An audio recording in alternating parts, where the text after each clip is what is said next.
Thank you for watching Fox 9.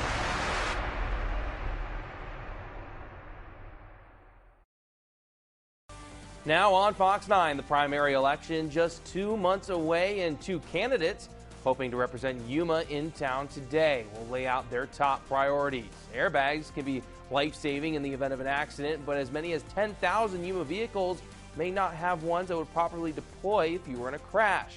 How to make sure yours are in working order, plus denying workers wages, the allegations being made toward a local McDonald's tonight on Fox 9. You're watching Nightside on Fox 9, your only news at 9 p.m. Welcome to Fox 9 on this Wednesday. Thanks for joining us. I'm Adam Klepp. A lot of election news to get to tonight, starting with GOP Senate candidate Blake Masters, who paid a visit to Yuma ahead of the Arizona primary. Our own Jacqueline Aguilar spoke with him earlier today. GOP Senate candidate Blake Masters paid a visit to Yuma ahead of the Arizona primary election. Masters toured the Yuma Community Food Bank and hosted a meet and greet at the Civic Center. Masters is a Tucson, Arizona native and says he has seen the border crisis issue firsthand. You've got tens of thousands of illegal crossings every month. And it wasn't perfect a few years ago, but man, it was pretty darn good relative to what it is now, right? So Joe Biden's open borders are failing. You guys are paying the price for it here. We're paying for the price for it in Pima County. During his visit, he took a tour of the Yuma Community Food Bank to hear how they've been dealing with food insecurity amid rising inflation. So many seniors who are on fixed incomes, right? Social Security. Well, that doesn't get properly indexed for inflation. And because of Biden's economic policies, this inflation is just going crazy. People are finding it harder and harder to eat. Just a week after the tragic shooting in Uvalde, Texas, Masters says he is in favor of more training for school resource officers, which he believes would help prevent another shooting. I'm a Second Amendment supporter. I believe in people's right to own guns, to defend themselves, to defend schools, at least as well as we defend banks and jewelry stores and sporting events. But I truly pray for the families in that community. The latest polls from 538 show Blake Masters at 32% with U.S. Senator Mark Kelly at 49%. As we wait to see what voters will decide on August 2nd, Masters is expecting a major endorsement from former President Donald Trump. Reporting in studio, Jacqueline Aguilar, News 11. Jackie, thanks. Now to the governor's race. Karen Taylor Robeson also in Yuma today as the race for governor heats up. Samantha Bird now joins us in studio with her exclusive interview.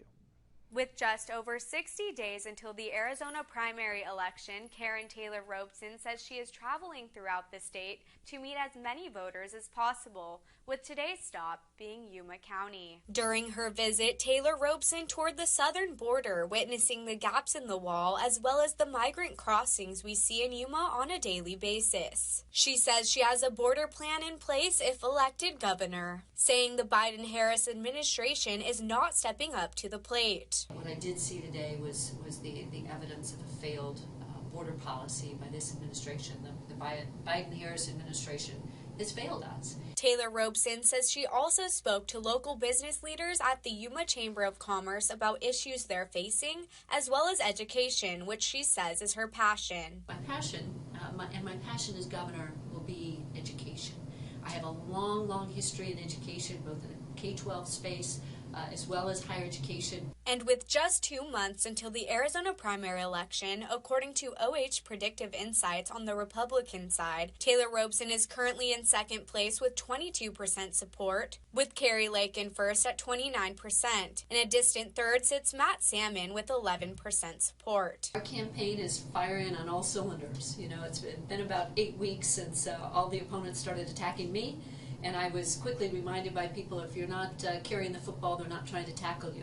The Arizona primary election will take place on August 2nd. Keep tuning in as election season heats up. Reporting in studio, Samantha Bird, Fox 9. Well, heading west down to Imperial County, where the primary is right around the corner, and the registrar of voters letting residents know what they can expect next week. While Jahari continues our team election coverage.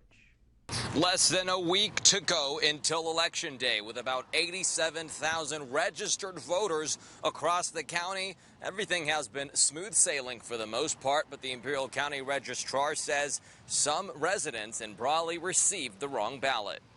The county is pushing residents to go out and vote. All of the ballots have been mailed to each registered voter. They went out and were in mailboxes around the first part of May. So every registered voter by now should have had their ballot received in their home. Lindsay Dale says residents can vote by mail or drop it off at one of the 57 drop-off locations throughout the city. While things have been running smoothly, one Brawley candidate for the Imperial Irrigation District says some ballots were mailed incorrectly. This is the second time that it happens. It happened in 2020, and it's a very specific area, and it's an area that specifically hurts my campaign. That is the area that I grew up in, and it's just overall, it's concerning to think that this might be happening in other areas. But the county says the issue has been fixed. We were able to catch all of those voters. We have notified them, and new ballots have been sent out to them. We feel very confident that those voters have been given all of the right tools and information. As for Castro, he can only rely on preparation to get him past the first round. We'll be reaching out to supporters. We'll continue to phone back and knock on doors. It's going to be a very close race, and so we believe that we will be one of the top two to come out of this election.